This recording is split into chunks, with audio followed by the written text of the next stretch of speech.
Yan mga lodi, mga marikaw,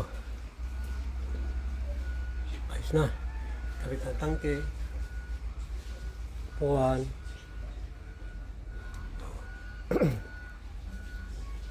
Yan, okay na. Yan, wala nang galawang putres. Wala na, walang kagalaw-galaw. Okay na. Yan, kakabit na sa sidecar para makabiyahe na naman. Yan na lang, iingatan lang natin ang ating mga motor. Laging i-check ang langis kung tama pa ba.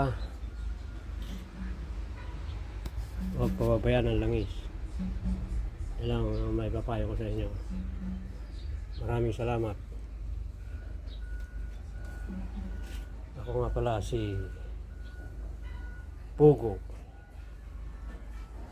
tricycle driver dito sa MRS Toda. Maraming salamat sa panonood.